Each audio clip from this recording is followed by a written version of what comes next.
नमस्कार। एनटिभी कोहलपुर समाचारमा स्वागत छ। म नवीन नेपाली र साङ्केतिकरणमा हुनुहुन्छ दोभासे रति बस्नेत। कोरोना भाइरसको नयाँ भेरिएन्टको भय फेरि व्याप्त बन्दैछ। पुरानै जीवनशैलीमा फर्किएका नेपालीहरू ओमिक्रोनको सन्तासले फेरि सन्नाटा ल्याउला। सीमा नाकामा गरिएको जाँचले मात्र संक्रमणको निगरानी कसरी सम्भव होला? खोपमा जोड गरेको सरकारले ओमिक्रोनको सन्तासलाई कसरी कम गर्न सक्ला? कोरोनाको त्रास कायमै रहने र निर्वाचन कार्यक्रम चलि नै रहने यसरी कस्तो प्रभाव पार्ला यी कार्यक्रमहरूले? आजको समाचारमा पश्चिम नवलपरासीमा सामूहिक बलात्कारमा संलग्नलाई कैदको फैसला र साफ च्याम्पियनसिपमा महिला फुटबलका लागि नेपाली टोली आज बङ्गलादेशमा। तर सुरुमा प्रमुख समाचार। नेपालमा कोरोना भाइरसको नयाँ भेरिएन्ट पुष्टि भएपछि सीमा क्षेत्रमा सरकारको सतर्कता। जनस्वास्थ्यका सबै मापदण्ड पालना गर्न सरकारको अपिल। पश्चिम नवलपरासीमा एक युवतीको सामूहिक बलात्कारमा संलग्न 9 जना दोषी ठहर, 13 वर्ष कैद र जनही 1 लाख जरिवानाको फैसला। बजार क्षेत्र बढेपछि कर्णालीमा स्याउ खेतीमा पनि कृषकको आकर्षण बढ्दै, पर्यापर्यटनको समेत सम्भावना थपिएपछि कृषकहरू उत्साहित। इन्डोनेसियामा गत शनिबार भएको ज्वालामुखी विस्फोटमा परि मृत्यु हुनेको संख्या 34 पुग्यो। भग्नावशेषमा हराइरहेका व्यक्तिको खोजी कार्य जारी। र 19 वर्ष मुनिको साफ च्याम्पियनसिप महिला फुटबलका लागि नेपाली टोली आज बङ्गलादेश प्रस्थान। पहिलो खेल डिसेम्बर 11 मा आयोजकसँग खेल्ने।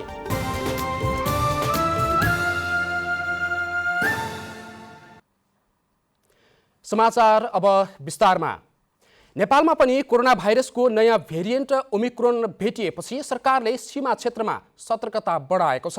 नेपालमा विदेशबाट आउने मानिसमा स्वास्थ्य अवस्था गम्भीर हुन सक्ने, अन्य व्यक्तिमा संक्रमण सर्न सक्ने कुरालाई मध्यनजर गरेर हवाई तथा सीमा क्षेत्रमा निगरानी बढाएको हो। स्वास्थ्य तथा जनसङ्ख्या मन्त्रालयका सहप्रवक्ता डाक्टर समीर कुमार अधिकारीले विदेशबाट आउने व्यक्तिलाई क्वारेन्टाइनमा राख्ने, परीक्षण गर्ने कामलाई प्राथमिकता दिएको बताउनुभयो। उहाँले यो भेरिएन्टको लक्षण र असर पहिलेको भाइरस सरह नै रहेको बताउनुभयो। यसबाट बस्न मास्क लगाउने, सरसफाइमा ध्यान दिने, भौतिक दूरी कायम गर्ने, हात धुने जस्ता काम गर्नुपर्ने सहप्रवक्ता अधिकारीको भनाइ छ। नयाँ भेरिएन्टबाट बस्न देशभित्रै रहेका मानिसले पनि स्वास्थ्यका मापदण्डको पूर्ण पालना गरेमा संक्रमण बढ्नबाट रोक्न सकिने उहाँले बताउनुभयो। यो भेरिएन्ट नेपालसहित अहिलेसम्म 35 देशका 574 जनामा पुष्टि भइसकेको छ। यसैबीच पछिल्लो 24 घण्टामा थप 315 जनामा कोरोना भाइरसको संक्रमण पुष्टि भएको छ। 304 जना कोरोना मुक्त भएको मन्त्रालयले बताएको छ। आज थप 2 जना संक्रमितको मृत्यु भएसँगै नेपालमा कोरोनाबाट मृत्यु हुनेको संख्या 11,545 पुगेको छ। यस्तै सरकारले 12 देखि 17 वर्ष उमेर समूहका बालबालिकालाई कोभिड विरुद्धको मोडर्ना खोप लगाउने तयारी समेत गरेको छ। कोभ्याक्स सुविधा मार्फत 1,88,000 डोज मोडर्ना खोप प्राप्त गरेसँगै सरकारले पहिलो चरणमा हिमाली जिल्लाका बालबालिकालाई खोप लगाउने तयारी गरेको हो। निर्वाचन आयोगले राष्ट्रिय सभा सदस्य निर्वाचनका लागि निर्वाचन कार्यतालिका र निर्वाचन कार्यक्रम स्वीकृत गरेको छ। स्वीकृत कार्यतालिका अनुसार पुस 20 गते उम्मेदवारी दर्ताको कार्यक्रम रहेको छ। उम्मेदवारीको सूचीमा दाबी विरोधको उजुरी 21 गते बिहान 10 बजेदेखि अपराह्न 4 बजेसम्म दिने, 22 र 23 गते उजुरीमाथि छानबिन गर्ने, 24 गते उम्मेदवारले नाम फिर्ता लिने र 25 गते उम्मेदवारको अन्तिम नामावली प्रकाशन गर्ने कार्यतालिका रहेको आयोगले जनाएको छ। सोही दिन उम्मेदवारलाई निर्वाचन चिन्ह प्रदान गर्ने र तोकिएको मतदाता केन्द्रमा माघ 12 गते बिहान 9 बजेदेखि 3 बजेसम्म मतदान हुने आयोगले जनाएको छ। यसअघि आयोगले निर्वाचनमा भाग लिन चाहने दललाई पुस 1 देखि 10 गतेसम्म दल दर्ता गर्ने समय दिएको थियो। लुम्बिनी प्रदेश सरकारले जिल्लामा रहेका 50 शैय्याका अस्पतालको अस्थायी संगठन संरचना र दरबन्दी स्वीकृत गरेको छ। मन्त्री परिषदको बैठकले रुकुम पश्चिम जिल्लाको सिस्ने गाउँपालिकाको नाम हेरफेर गर्ने सम्बन्धी प्रस्ताव नेपाल सरकार समक्ष पठाउन स्वीकृति समेत दिएको छ। लुम्बिनी प्रदेश सरकारले 50 शैय्यामा स्तर उन्नति भएका जिल्ला स्तरीय अस्पतालहरूको अस्थायी संगठन संरचना र दरबन्दी स्वीकृत गर्ने निर्णय गरेको छ। यसैगरी सिस्ने गाउँपालिकाको वडा संख्या, सिमाना र वडा केन्द्रको तथा गाउँपालिकाको नाम हेरफेर गर्ने सम्बन्धी प्रस्ताव नेपाल सरकार समक्ष पठाउन स्वीकृति प्रदान गर्ने निर्णय पनि गरेको आन्तरिक मामिला तथा सञ्चार मन्त्री एवं सरकारका प्रवक्ता तिलकराम शर्माले जानकारी दिनुभयो। गाउँपालिकाको वडा संख्या, सिमाना र वडाको केन्द्र तथा गाउँपालिकाको नाम हेरफेर गर्ने प्रस्ताव आएको थियो सिफारिस गर्नको लागि, त्यो चाहिँ स्वीकृत गरिएको छ। स्तरोन्नति भएका जिल्ला अस्पताल त्यो लगायत अरू पनि 50 शैय्यामा स्तरोन्नति भएका जिल्ला अस्पतालहरूको पनि दरबन्दी स्वीकृत गर्ने काम चाहिँ गरिएको छ। यस्तै प्रदेश योजना आयोगमा सदस्य नियुक्ति गर्ने, दाङमा रहने सहकारी दर्ता अधिकारीको कार्यालय संगठन संरचना र दरबन्दी स्वीकृति गर्ने निर्णय पनि मन्त्री परिषदले गरेको छ। त्यस्तै सूचना तथा सञ्चार प्रविधि प्रतिष्ठानको कार्यकारी निर्देशकको बर्खास्ती तथा नियुक्ति गर्ने यही मङ्सिर 1 गतेदेखि 79 असार मसान्तरसम्मका लागि अस्थायी संगठन संरचना तथा दरबन्दी स्वीकृति गर्ने निर्णय पनि बैठकले गरेको मन्त्री शर्माले जानकारी दिनुभयो। सहकारी दर्ता अधिकारीको कार्यालयको गठन, संरचना र दरबन्दी स्वीकृत गर्ने काम गरिएको छ। त्यस्तै सूचना तथा सञ्चार प्रविधि प्रतिष्ठानको कार्यकारी निर्देशकको अनुप बाँसकोटाले 4 महिनासम्म पनि सरकारसँग कुनै सम्बन्ध कायम गर्ने काम नगरेको र आफ्नो जिम्मेवारी पनि पुरा नगरेको र पटक पटक उहाँलाई स्पष्टीकरण सोद्धा पनि उहाँले चाहिँ चित्तबुद्ध जवाफ नदिएको स्थितिमा उहाँलाई बर्खास्त गरेर उक्त ठाउँमा रेगबहादुर भण्डारी, रोल्पा सुनिल स्मृति गाउँपालिका निवासी रेगबहादुर भण्डारीलाई नियुक्ति गर्ने काम गरिएको। त्यसैगरी कृषि, खाद्य प्रविधि तथा भूमि व्यवस्था मन्त्रालय अन्तर्गत प्रस्तावित नयाँ कार्यालयको संगठन संरचना र दरबन्दी स्वीकृति गर्ने, नयाँ स्थापना हुने कार्यालयको संगठन संरचना र दरबन्दी स्वीकृति गर्ने निर्णय पनि बैठकले गरेको छ। तथा भू संरक्षण मन्त्रालय अन्तर्गत रोल्पा अर्घाखाँची जिल्लाका भू तथा जलाधार व्यवस्थापन कार्यालय स्थापना गर्ने को लागि स्वीकृत गरिएको छ, दरबन्दी स्वीकृत गरिएको छ। मन्त्री परिषदले पर्यटन, ग्रामीण तथा शहरी विकास मन्त्रालय अन्तर्गत चालु आर्थिक वर्षको मङ्सिरदेखि आगामी असारसम्मको संगठन संरचना तथा दरबन्दी स्वीकृति गर्ने, रोल्पा र अर्घाखाँचीमा भू तथा जलाधार व्यवस्थापन कार्यालय स्थापना गर्न स्वीकृति प्रदान गर्ने तथा नेपाल स्वास्थ्य सेवा पेडियाट्रिक समूह 11औं तहका डाक्टर किरणमणि पौडेललाई कामकाजमा खटाउने निर्णय पनि लुम्बिनी प्रदेश मन्त्री परिषद बैठकले गरेको छ। केशव भण्डारी, नेपाल टेलिभिजन, लुम्बिनी प्रदेश, बुटवल, रूपन्देही। एक युवतीको सामूहिक बलात्कारमा संलग्न 9 जनालाई दोषी ठहर गर्दै जिल्ला अदालत पश्चिम नवलपरासीले 13 वर्षको कैदको फैसला सुनाएको छ। 2 वर्ष अघि जबरजस्ती करणे गरेको अभियोगमा पक्राउ परेका 9 जनालाई अदालतले 13 वर्ष र जनही 1 लाख रुपैयाँ जरिवानाको फैसला सुनाएको हो। न्यायाधीश अशोक कुमार बस्नेतको इजलासले कैद सजायसँगै क्षतिपूर्ति स्वरूप 1 लाख रुपैयाँ पीडकबाट भराई पीडितलाई उपलब्ध गराउने फैसला भएको अदालतका सुरेस्तेदार प्रेम प्रसाद पौडेलले जानकारी दिनुभएको छ। अदालतको जिल्लाको सुस्ता गाउँपालिका 3 बस्ने 19 वर्षीय युवतीलाई 2076 सालको भदौ 22 गते गाउँ नजिकैका युवाहरूको समूहले जबरजस्ती करणी गरेका थिए। घटनामा संलग्न 10 जना मध्ये 9 जना घटना लगत्तै पक्राउ परेका थिए भने 1 जना अझै फरार रहेका छन्।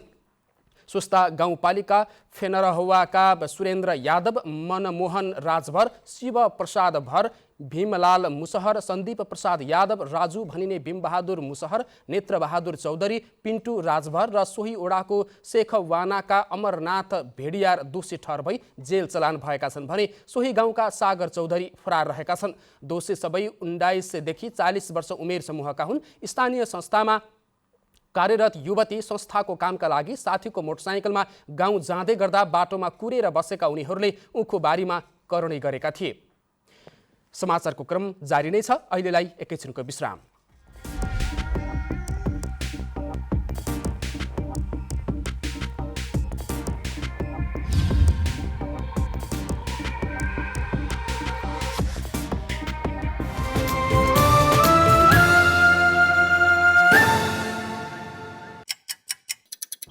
हर घड़ी, हर प्रहर, प्रत्येक गाउँ, प्रत्येक सहर, निकट के विकट। हरेक स्थितिमा हरेक परिस्थितिमा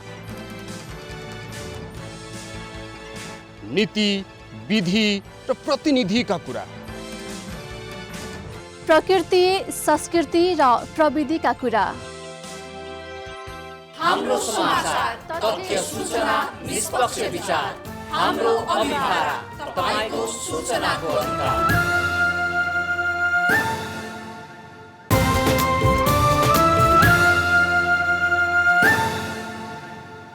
विश्रामपछि समाचारमा पुनः स्वागत छ। अब बाँकी समाचार। दाङमा स्थानीय तहहरूले आफै पाठ्यक्रम निर्माण गर्न सुरु गरेका छन्। विद्यार्थीहरूलाई आफ्नै क्षेत्रको धार्मिक, सांस्कृतिक तथा सामाजिक अवस्थाको बारेमा पठन पाठन गराउने उद्देश्यले स्थानीय पाठ्यक्रम निर्माण गरेको पालिकाहरूले बताएका छन्। विद्यार्थीले अहिलेसम्म केन्द्र स्तरमा बनाइएको पाठ्यक्रमको आधारमा तयार पारिएको पाठ्यपुस्तकमा लेखिएका कुराहरू मात्रै पढ्दै आएका थिए। तर अब भने स्थानीय स्तरमै तयार पारिएको पाठ्यक्रमको आधारमा आफ्नै वरिपरिका विषयवस्तुको बारेमा तयार पारेको किताब पढ्न पाउनेछन्, जसको तयारीमा जुटेको छ राजपुर गाउँपालिका। सामुदायिक तथा संस्थागत विद्यालयका प्रधानाध्यापकहरूलाई एक ठाउँमा भेला गरेर स्थानीय पाठ्यक्रम निर्माणको प्रक्रिया सुरु गरिएको हो। पाठ्यक्रममा स्थानीय विषयवस्तु समावेश गरिने पाठ्यक्रम निर्माण समितिका सदस्य कुन्ननारायण चौधरीले जानकारी दिनुभयो। काठमाडौँको पशुपतिको बारेमा बच्चाले जानकारी पाउने, तर आफ्नै घर आँगनमा रहेको मठ मन्दिर, धार्मिक स्थल, अति महत्त्व बोकेका विषयवस्तुहरूको बारेमा जानकारी नपाउने अवस्था थियो। तर हाम्रो यहाँको स्थानीय त्यो पाठ्यक्रममा यो कुरा छैन। त्यसकारण त्यो आवश्यकता महसुस गरेर यो राख्न खोजिएको जस्तो मलाई लाग्छ। दाङमा रहेका 10वटा स्थानीय तहमध्ये अहिलेसम्म घोराइबो महानगरपालिकाले स्थानीय थारू भाषाको पाठ्यक्रम निर्माण गरिसकेको छ भने बाँकी केही पालिका पाठ्यक्रम निर्माणमा जुटेका छन्। स्थानीय भाषा, संस्कृति, धर्म, परम्परा, भूगोल, वन वातावरण, पर्यटकीय सम्पदा, मठ मन्दिर लगायतको बारेमा जानकारी दिने उद्देश्यले स्थानीय पाठ्यक्रम निर्माण गर्न थालिएको हो। व्यावहारिक रूपमा बालबालिकालाई सिकाइ हस्तान्तरण गर्नको लागि स्थानीय पाठ्यक्रम निर्माण गर्न आवश्यक रहेको शिक्षा विकास तथा समन्वय इकाइ दाङका अधिकृत देवमणि चौधरीले बताउनुभयो। व्यावहारिक रूपमा बच्चाहरू सिक्न सकुन्, त्यसपछि त्यसको असर, त्यसको प्रभाव दीर्घकाल रूपमा परोस् र जीवन उपयोगी सिपसहित एउटा आफैले गर्न सक्ने नागरिक तयार गर्ने यसको मुख्य उद्देश्य रहेको छ। कक्षा 1 देखि 10 सम्मका विद्यार्थीलाई लक्षित गरेर स्थानीय पाठ्यक्रम निर्माण गर्न सकिन्छ। स्थानीय स्तरमा पाइने वनस्पति तथा पशुपक्षीको बारेमा, स्थानीय नदी नाला, तालतलैया, झरनाको बारेमा, स्थानीय क्षेत्रमा प्राकृतिक प्रकोप तथा विपद व्यवस्थापन, प्रचलित चाडपर्व र रीतिरिवाज लगायतका विषयवस्तु समेटेर पाठ्यक्रम तयार पारिन्छ। स्थानीय पाठ्यक्रम निर्माण गरेर बालबालिकाको बौद्धिक विकास गर्ने सरकारी नीति भएकाले पनि अनिवार्य जस्तै भएको शीर्ष परियोजनाका अनुगमन तथा मूल्याङ्कन अधिकृत सहदेव यादवले बताउनुभयो। स्थानीय स्तरकै कुराहरू समेट्ने र त्योसँगै कतिपय थप कुराहरू पनि अहिलेको युगअनुसार, अहिलेको जमानाअनुसार आवश्यक पर्ने खालका बेसिक कुराहरू चाहिँ समेटेर स्थानीय पाठ्यक्रममा समेट्न सक्यो भने अहिलेका बच्चाहरूलाई त्यो किसिमको बौद्धिक विकास गर्न सकिन्छ। नेपालको संविधानको शिक्षा तथा भाषा तथा सांस्कृतिक सम्बन्धी हकमा प्रत्येक नागरिकलाई आधारभूत शिक्षामा पहुँच, मातृभाषामा शिक्षा पाउने तथा मातृभाषा प्रयोग गर्ने, सांस्कृतिक जीवनमा सहभागी हुने, भाषा, लिपि, सांस्कृतिक सभ्यता र सम्पदाको संवर्धन र संरक्षण गर्ने हक हुने कुरा उल्लेख गरिएको छ। दशरथ घिमिरे, नेपाल टेलिभिजन, लुम्बिनी प्रदेश, दाङ। कर्णालीमा बजार क्षेत्र बढेपछि स्याउ खेतीमा कृषकको आकर्षण बढ्न थालेको छ। बजार विस्तारले कारोबार मात्र होइन, पछिल्लो समय रहर लाग्दो स्याउ उत्पादन हुन थालेपछि कर्णालीमा पर्यटनको सम्भावना पनि बढेर गएको छ। प्राकृतिक रूपमै लोभलाग्दो मनोरम दृश्यले भरिपूर्ण जुम्ला कालीकोटको सौन्दर्यलाई पछिल्लो समय स्याउ उत्पादनले समेत चर्चित बनाएको छ। कर्णाली राजमार्ग निर्माणसँगै बनेको बजारले किसानलाई स्याउ उत्पादनका लागि उत्साहित बनाएको हो। जुम्ला र कालीकोटका स्याउ कर्णाली प्रदेशको राजधानी वीरेन्द्रनगरसम्म सहजै आइपुग्छ अनि देशका कुना कुनामा यहाँको स्याउ पुर्याइन्छ। सडक यातायातको अभावमा केही वर्ष अघिसम्म बारीमै कुहिने स्याउ खेर जान छाडेपछि किसानमा खुसी छाएको रूपकला विष्ट बताउनुहुन्छ। अब कसैले लगायो, कसैले लगाएन, त्यति बेला हामीले थाहा पनि भएन। हाइवेली कृषिले अब लागू गर्नुभयो, हाइवेली कृषिले सिकाउनु भयो। अब छटनमा, कटनमा सबै मल जलमा सिकाउनु भयो, हामीले त्यो सब सिक्यौँ। जबकि अब धान रोप्न छोड्यौँ। बजार मात्र बढेको छैन, उत्पादनका लागि बजार विकास समूह सहकारी मार्फत अनुदानको व्यवस्थासम्म गरिएको छ। त्यसैले पनि किसान स्याउ उत्पादनमा अझै हर्षित बनेको चैती विष्टको भनाइ छ। हाइभ्यालूको धेरै अहिले हाइभ्यालू हामीलाई अब अघि बेला 25 जनी छौँ, त्यतिखेर अब हामी निरजमा छौँ।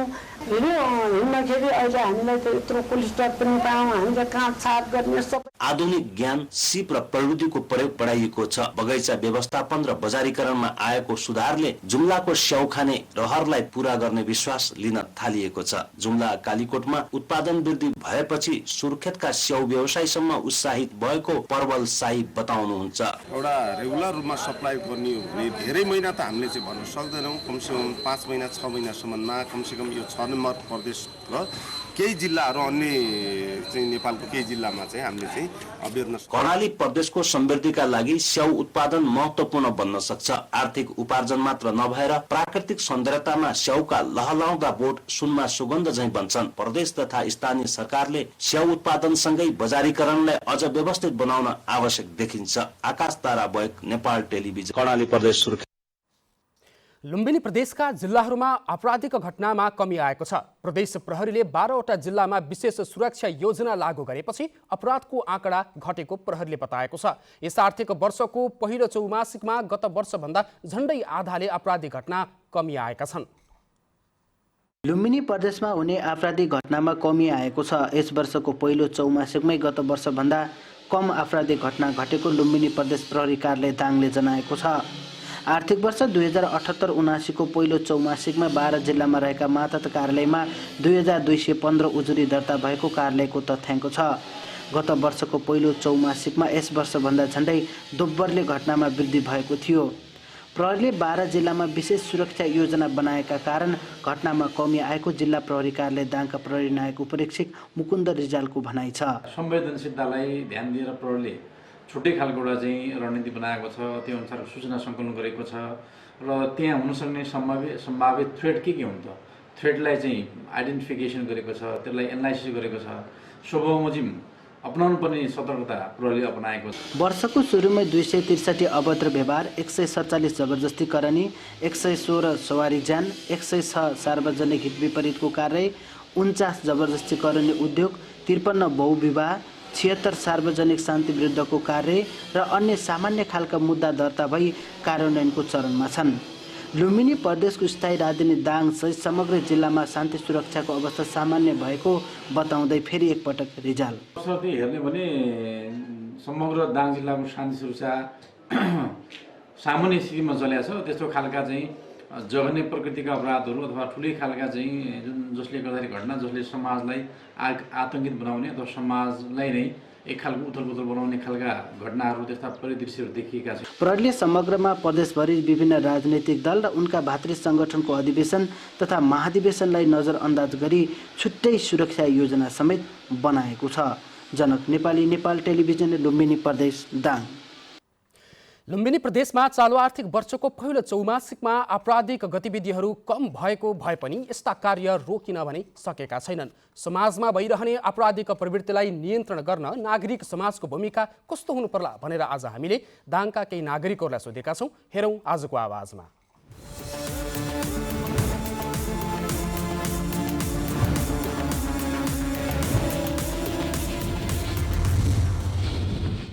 सर्वप्रथम त प्रत्येक घर घरमा अभिभावकले आफ्ना बालबच्चाहरू चाहिँ कहाँ गइरहेछन्, कता के अरे कोसँग सङ्गत गरिरहेछन्, पहिलो चाहिँ भूमिका यसमा हुन्छ। अब यससँग सँगसँगै उसका चाहिँ सङ्गसाथीहरू भए, इष्टमित्रहरू भए, सबैले आफ्नो आफ्नो ठाउँबाट चाहिँ आफ्ना चाहिँ बालबच्चालाई निगरानीमा राख्नु पर्यो। सकारात्मक सन्देशमूलक कार्यक्रमहरू सिर्जना गरेर अगाडि बढ्न सके सबै राजनीतिक दल, नागरिक समाज र अन्य सामाजिक संस्थाहरूले आफ्नो ठाउँबाट आफ्नो भूमिका निर्वाह गर्न सके भने निश्चय पनि अहिले घटिरहेका समाजमा सामाजिक अपराधहरूलाई कम गर्न सकिन्छ। पहिलो प्राथमिकता भनेको आफ्नो अभिभावकको हुन्छ भने दोस्रो प्राथमिकता भनेको विद्यालयहरू कलेजहरूमा चाहिँ जाँदाखेरि र विद्यालयमा पठन पाठन गर्दाखेरि शिक्षकहरूले पनि कुन विद्यार्थी कस्तो छ र त्यसको चालचलन कस्तो छ, कसरी बसिरहेछ, क्लासमा आउँछ कि आउँदैन, त्यसको चाहिँ पढाइमा कतिको रुचि छ, अब अरू कुराले पनि चाहिँ त्यो मान्छे चाहिँ बिग्रिरहेछ कि भन्ने कुरा चाहिँ यसमा चाहिँ प्रमुख भूमिका भनेको विद्यालय शिक्षकहरूको पनि हुन्छ। सबैले जनचेतना फैलाउनु पर्यो, लागु औषधबाट हुने बेफाइदाको बारेमा सबैलाई सचेतना फैलाउनु पर्यो। नागरिक समाजले पनि त्यसलाई रोक्नको लागि वकालत गर्न पर्यो। यसलाई त अब पुलिस प्रशासनले पनि सर्वप्रथम टाइट गर्न पर्यो, घरबाट आमा बुवाले पनि धेरै ख्याल गर्न पर्यो, अनि बेचबिखनलाई एकदम टाइट गर्न पर्यो। हाम्रो भन्सारहरूलाई पनि अलिकति टाइट गरेर भित्राउन दिन भएन। यी रोकक नागरिक समाज अथवा कौन संघ संस्था और पुलिस प्रशासन सकुजाने हेर के ये कसी हुईटा का हुईटा कह के ये रोकलक। हमारा अभिभाग के फैन एमने एक ठो निगरानी हुई पड़ल ओ मदद से करक लग ही रोकथाम के करक लग पुलिस प्रशासन है जानकारी फैन कराई पड़ल ओ मदद से अपन गांव घर के अगुवन है फैन हेरे के है पड़ल।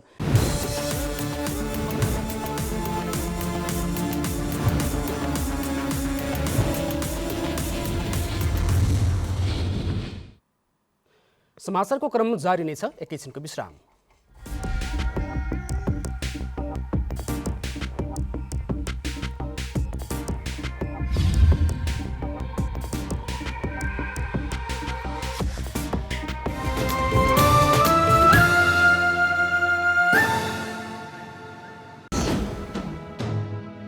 समावेशी आवाज, समावेशी चरित्र, बेग्लै अस्तित्व, पहिचान सर्वत्र। दृश्यहरूको भीडमा तपाईको दृश्य, कला, संस्कृति र प्रकृतिको शब्दचित्र। अनुहारहरूको भीडमा तपाईकै अनुहार, अनेक नेपालीको एक अनुहार। एनटिभी कोहलपुर।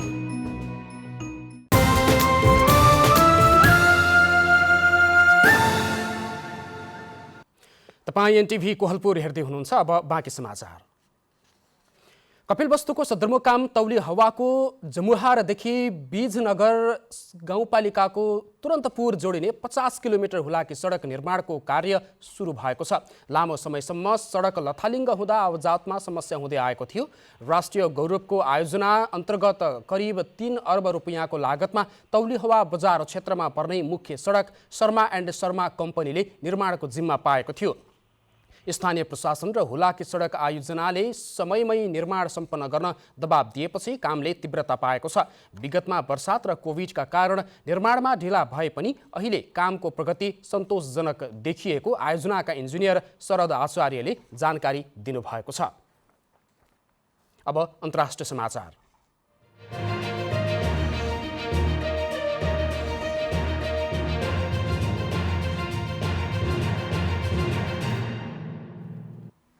इन्डोनेसियाको जातर्कामा गत शनिबार भएको ज्वालामुखी विस्फोटमा परि मृत्यु हुने व्यक्तिको सङ्ख्या 34 पुगेको छ।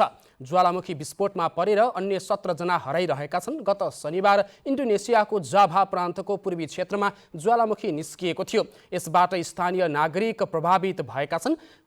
प्रभावित क्षेत्रबाट करिब 3700 व्यक्तिलाई सुरक्षित स्थानमा सारिएको छ। ज्वालामुखी भग्नावशेष, भत्किएका भवन र ध्वस्त भएका सवारी साधनमा बाँचेका र शवहरूको खोजी भइरहेको छ। त्यहाँको राष्ट्रिय प्रकोप व्यवस्थापन विभागका प्रवक्ता अब्दुल मुहारीले अझै 17 जना व्यक्ति हराइरहेको बताउनुभयो।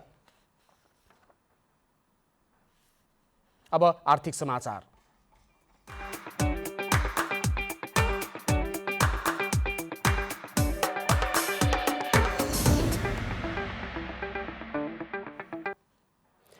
शेयर बजार परिसूचक नेप्से आज फेरि घटेको छ। हिजो सोमबार 32 अङ्कले बढेको नेप्से आज 37.18 अङ्कले घटेर 2508.90 बिन्दुमा झरेको छ। आज व्यापार र म्युचुअल फन्ड बाहेक सबै समूहको सेयर ओह्रालो लागेको छ। विकास बैंक, फाइनान्स, माइक्रो फाइनान्स र बिमा समूहको सेयर उच्च अङ्कले घटेको छ। आज 231 कम्पनीका 83,30,000 किता सेयर 3 अर्ब 12 करोड रुपियाँमा कारोबार भएको छ। अब खेलकुद समाचार।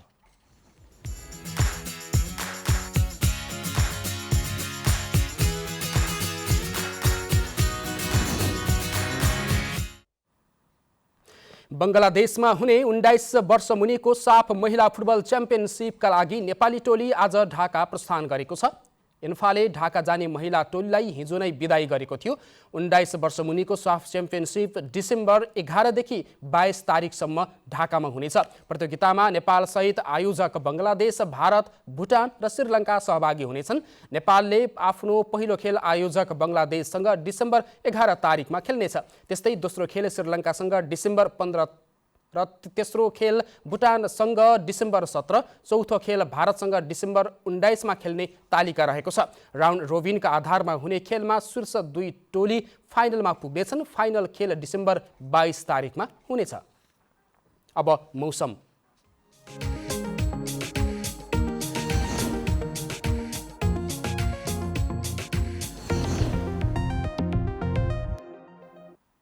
आज देशको पहाडी भूभागको 1-2 स्थानमा हल्का वर्षा र बाँकी भूभागमा मौसम सामान्यतया सफा रह्यो। आज राति पनि प्रदेश 1 र बागमती प्रदेशका पहाडी भूभागमा आंशिकदेखि सामान्य बदली तथा बाँकी भूभागमा मौसम सामान्यतया सफा नै रहनेछ।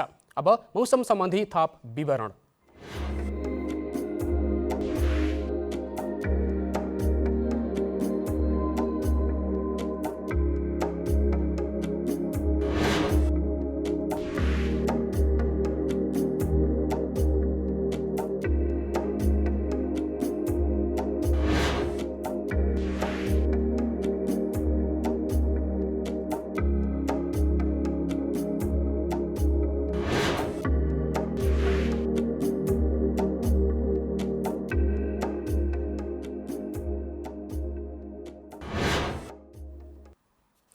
समाचारको अन्त्यमा प्रमुख समाचार पुनः एकपटक। नेपालमा कोरोना भाइरसको नयाँ भेरिएन्ट पुष्टि भएपछि सीमा क्षेत्रमा सरकारको सतर्कता, जनस्वास्थ्यका सबै मापदण्ड पालना गर्न सरकारको अपिल। पश्चिम नवलपरासीमा एक युवतीको सामूहिक बलात्कारमा संलग्न 9 जना दोषी ठहर, 13 वर्ष कैद र जनही 1 लाख जरिवानाको फैसला। बजार क्षेत्र बढेपछि कर्णालीमा स्याउ खेतीमा पनि कृषकको आकर्षण बढ्दै, पर्यटनको समेत सम्भावना थपिएपछि कृषकहरू उत्साहित। इन्डोनेसियामा गत शनिबार भएको ज्वालामुखी विस्फोटमा परि मृत्यु हुनेको संख्या 34 पुग्यो। भग्नावशेषमा हराइरहेका व्यक्तिहरूको खोजी कार्य जारी। र 19 वर्ष मुनिको साफ च्याम्पियनसिप महिला फुटबलका लागि नेपाली टोली आज बङ्गलादेश प्रस्थान। पहिलो खेल डिसेम्बर 11 मा आयोजकसँग खेल्ने।